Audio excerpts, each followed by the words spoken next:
If you're like me, you're probably hungry, and you're also a little bit stingy with your money. So that means you're looking to eat something, but don't want to waste any of your hard-earned cash on lame, bad theme park food when you go to Epic Universal. Luckily, tons of vloggers have made thousands of videos detailing all the new food and drinks and treats and snacks and edible items you can get at this new exciting theme park. I'm also drinking a probiotic soda. It tastes like vinegar.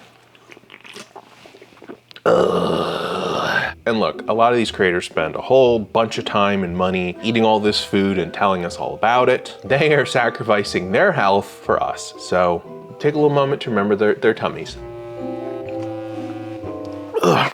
Oh. And it is a bit silly if you take a step back and look at the service they are trying to provide for us, because they're trying to make these videos kind of like a food channel network show, but it's about theme park food. But hey, listen, a lot of these creators have helped me avoid spending an obscene amount of money on theme park food while also spending a lot of money on theme park food. Anywho, I have compiled a collection of best and worst food from all kinds of epic food reviews, so I can give you my honest review of their reviews, and most importantly, an honest review of all the new food at Epic Universe. Hey, real quick before we start, what's everybody's favorite fast food slogan? I'm talking about, like, KFC has, finger looking good. Subway is eat fresh. Taco Bell, think outside the bun, okay? Mine?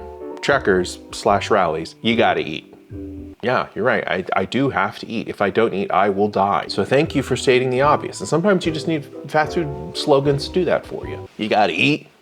Comment below your favorite fast food slogan so I know that you're a real fast food pervert like me. A real fast food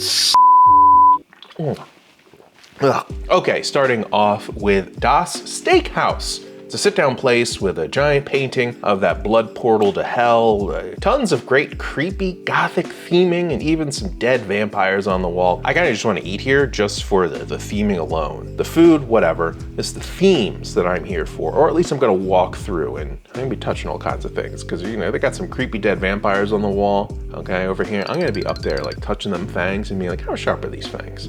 Let me see, let me touch them. Hey, this creepy place is for the real freaks like us. Dark, creepy perverts of the night. Rejoice, we finally have a restaurant. Gotta touch those vampire teeth. So it's got its classic, theme park menu. Entrees of either beef, fish, chicken, vegan/vegetarian. Most of this stuff kind of looks to me like a HelloFresh meal that I can make at home. Except my HelloFresh meal gives me a lot more carrots and vegetables as sides, I think they could just give me more than just one. I think this pork dish might be the best option here.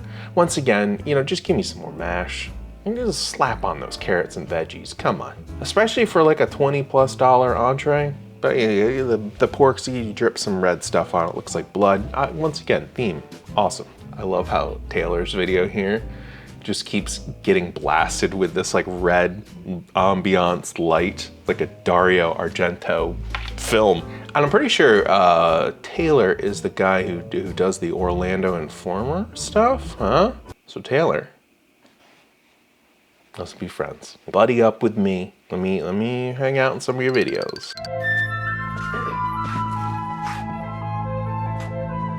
Howdy. Howdy. Taylor, also a little guy, and I respect the heck out of that, okay? But sometimes you need to send a real thick boy into battle for you, okay? A real thick, dumb soldier boy like me. You send me into battle for you to tackle some of this food. Because, even though I got a sad tummy, this big old hog can still go, okay? It can still sniff out some truffles. This big old boy can horf down an unhealthy amount of calories. Put me in there, Taylor. Get me in there in all the Orlando Informer events, please. Fingers crossed, please. Especially at Epic. Hello, Taylor. This burger, I'm gonna say it here, I think most theme park burgers are pretty terrible, especially like in quick service places, even a lot of sit-down places. Not good. It's just a frozen patty. I imagine it's like a slightly better than like a Burger King burger. And they went real hard with these black buns. A lot of black buns throughout all of Dark Universe. And these black buns, will do wonders for your poop. Okay, you guys really want to know? Because I've had them before. I had a black bun burger at Burger King. Here we go, gonna say it. Turns your poop blue. It's like a crime scene, like I just killed an avatar in my toilet. And continuing on this theme park burgers, look over at this one at the Toadstool Cafe in Super Nintendo Land. It's sad, it's dry, it's flat. It just has a Mario hat, little toothpick into it. It's all theme, nothing else. This restaurant does look kind of cool though. I think it'll be great for a lot of kids and families, which I feel like this place is mostly designed for, especially looking off of the menu. It's also kind of expensive. And that's one thing I want to address real quick here. I did see somebody share something online about the price breakdown of Epic food compared to Disney World food, and it's wild to see the average price at Epic be higher than Disney World. So, in my overall note, with like most theme park food, especially in the Orlando area, it's designed to be like an assembly line, right? They just got to get the food together quick. There's only so many options. It's like Link just throwing together stuff in a pot and he hears that little magical musical chime, letting him know you made something fresh. That's all that this stuff is. Just grab this, done. And that's not like a dig at any of the Universal food staff or any of the theme park staff. In fact, it's an extremely hard thing to do, to make food at a high level to justify the cost so guests feel like they are, for the most part, getting their money's worth. It's a hard thing to do. This vegan dish at the Steakhouse, it looks gross, but also so on brand for this place. I would chomp down so hard on this because it looks so different. Even though I'm not like a vegan, I'm a little bit of a rebel, a little bit of a bad boy. I do say so myself. So I like to think outside the bun. I don't mess with red velvet things. Not for me. Plus coffins freak me out, really makes me think about my own mortality. There's some brain gooey thing. Yeah, cool, looks, brain and gooey. Okay, so now we get this stupid pretzel thing. It's like that Shrek pretzel I had one time, and it came with that watered down cheese dip. It was awful. It was stale, cold, waste of money. It was like $14. But this pretzel thing at the Burning Windmill place looks incredible. Now, I don't drink, but I imagine this little pretzel thing goes quite well with some booze. Like the perfect bar food with garlic dipping sauce and everything, and I'm definitely getting one of these. Best pretzel in the park. Baked potatoes, kind of dumb to me. You eat a lot of the fun toppings first, and then you're just left with like a really hot potato that just never cools down. They will never, ever cool down. Man, I am going to offend so many people in this video. I'm taking all kinds of swipes at food today. Apologies in advance. Okay.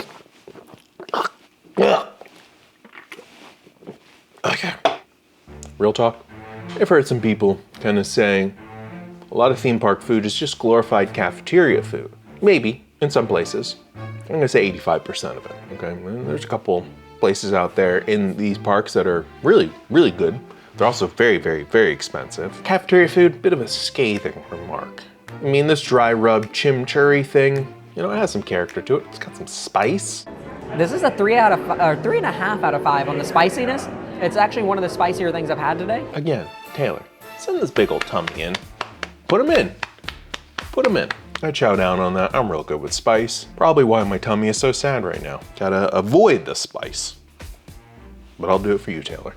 At night, I think of you. I want to be your baby.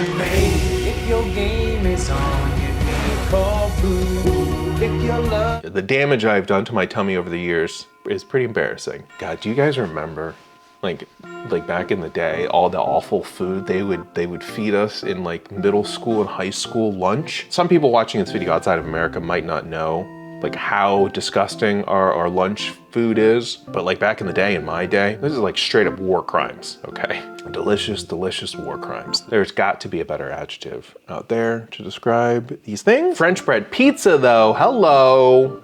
With some fries, that's a good day right there. I didn't drink the milk that they gave us because I didn't mess with milk. So I would bring Gatorade to school. You give me some French bread pizza, some fries, and a Gatorade, I'm beyond powerful for the rest of the day.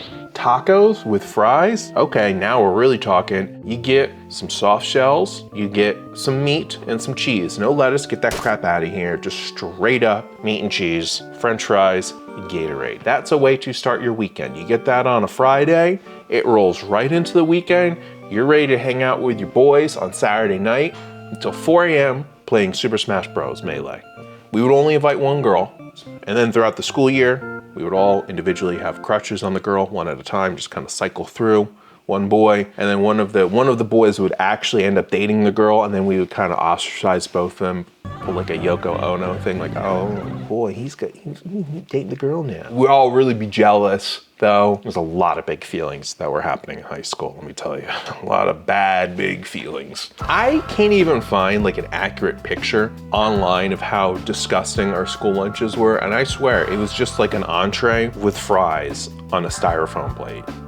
Like that was it. No fruits, no vegetables. Viewers outside of the US, do you understand why in America we have a problem? This is the stuff that we were giving our children. Sad tummy. There's probably a connection there. Oh my God, look at this lunch I found online. Are you kidding me? They got Doritos 3D, Dunkaroos, and a Surge? If I got that lunch back in the day, I was probably behind the bleachers after school. You gotta edit all that out. I can't leave any of that in. I remember this one time, we're in college now. My friend Chris went to University of Maryland in College Park. Larry David went there, as well as Jim Henson. Henson even has a statue there, which I will be visiting before I go do my Muppets Vision 3D quest later this summer. No statue for Larry David though. Bit sad about that, but don't worry, I'll make one for him. So it's the end of the school year. My friend Chris had all these leftover food credits on his dining program. So he's like, I gotta spend them, guys. So why don't you come up and we'll just go to like the food court and just get a bunch of snacks and food, just like all this crap, all right? And we'll just eat it all and have a real good night. We'll play Smash Brothers Melee. You know, we get there and I'm like, dudes, let's build a fort. Chris has got bunk beds, but his roommate's gone. So he's got this whole place to himself. I'm like, all right, we're gonna build a fort. Put the TV in the fort, just like good old times, right? We put a sign on the fort, says no girls allowed. We put the R backwards, okay? We left his dorm room open, so all the girls walking by, they could see the little fort and the little sign. They thought it was so cute. And we're like, yes, that's exactly our plan. But no, we didn't let them in the actual fort because we did have a sign that we wanted to, you know, respect and adhere to. No girls allowed, okay? We had that for a reason. So anyway, we're eating all this junk. We're staying up late.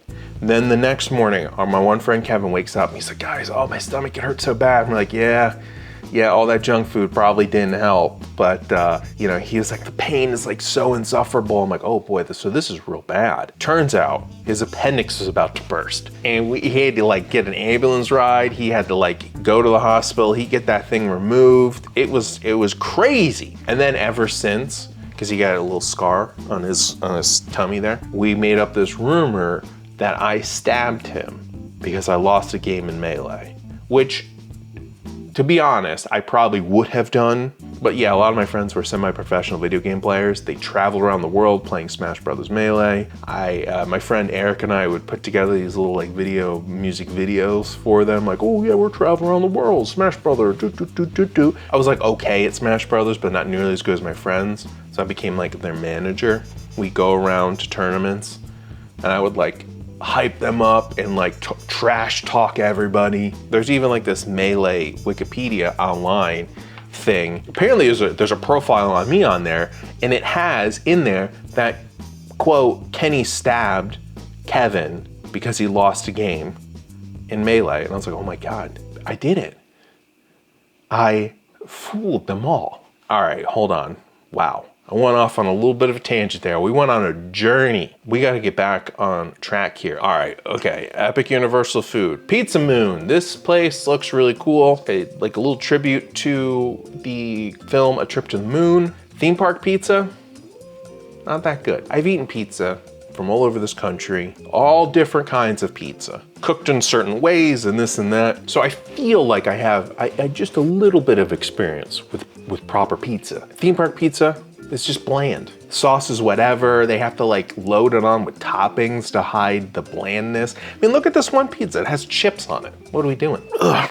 Oh. But apparently, Pizza Moon has got some good ones. There's this one that everyone raves about. Looks real good. I think they have like a wood burning oven there. I'm not entirely sure. So I have a feeling my wife, she will probably get pizza from here because she's basic. I mean, we got this one pizza place by us. It's called Benny's Pizza. And they got those like little pepperonis that like curl up like a little cup when you cook them. And this place also had a little free play arcade game of Street Fighter 2. Oh, for the love of... Embarrassing. I have no more Street Fighter skills. I was like researching a little bit of Benny's here. This is from their website. Benny's is made with 100% Caputo Italian wheat flour and cooked in authentic Acunto Mario ovens. I just wish some of the theme park vloggers would give me a little bit of detail on the food other than just being like, oh, it tastes real good. I like this. It tastes bad. It tastes good. Whatever. Give me a little history on some of this food here. Moving on. There's this wild sandwich roll thing and How to Train Your Dragonland. People are raving about it, but to me, it looks like pure diarrhea in a cone. And yes, I will be eating it. I want spoonfuls of that on here. Oh my God, this guy, again, he's killing me when he's holding the mic like that. Just clip the microphone to your shirt. The microphone has a little clip that you can clip onto your shirt. Holding it like a butterbeer crepe. Okay, I think we went a little overboard with butterbeer and everything. We got regular butterbeer, we got frozen butterbeer, we got hot butterbeer, we got butterbeer ice cream, butterbeer this. My wife bought butterbeer goldfish, and then butterbeer Hershey Kisses. She's not gonna eat any of this stuff. Ugh. It's just gonna sit in our pantry for years, and then we're just gonna end up throwing it away. I'm like, stop buying butterbeer crap. But a crepe? I feel like that just might be too sweet. Everyone raves though, they're like, it's the best butterbeer thing. And yes, I will be getting it, but maybe it's just a little bit too much of a good thing, you know? It's too sweet. I got this real nice hipster place in Baltimore that does crepes called Sophie's Crepes. They have all kinds of like really good crepes. Lots of savory and sweet ones. You know, you got your basic like Nutella with some strawberry. That's good. That's really what a good crepe is. When you make a butterbeer crepe, I feel like we are hurtling towards an IHOP buttermilk pancake. But don't worry, I will 100% eat this crepe and feel quite bad afterwards. And then there's like a couple Instagram food and drinks. There's apparently a hidden non-alcoholic drink that changes color, like a little packet of sugar or something. It's got like this metallic-y shine to it. Of course, there's macarons, but I can just get these at Whole Foods. All right, listen, this Whole Foods by me. It's a really cool building. Made by legendary architect Frank Gehry. It used to be the former Rouse Company headquarters, which oversaw this planned community. It's called Columbia, Maryland. And Columbia was planned out by this real estate developer and philanthropist, James Rouse, also the grandfather of Edward Norton. You may know him from such films as Fight Club. You know, it's kind of wild that I heard Edward Norton, he's a bit hard to work with. He likes to rewrite some scripts that will help benefit his acting and his characters, and that rubs people kind of the wrong way. And I mean, this guy was Hulk in that kind of forgettable Incredible Hulk film at the start of the MCU. And then he was like, I want to do this and that, and there's a lot of fighting. So they like recasted Mark Ruffalo. In my opinion, Mark Ruffalo is better Hulk, better Bruce Banner. Oh yeah, and then there's this Donkey Kong banana pineapple ice cream cup thing. It's served in a barrel. Look at that. Oh. You gotta eat.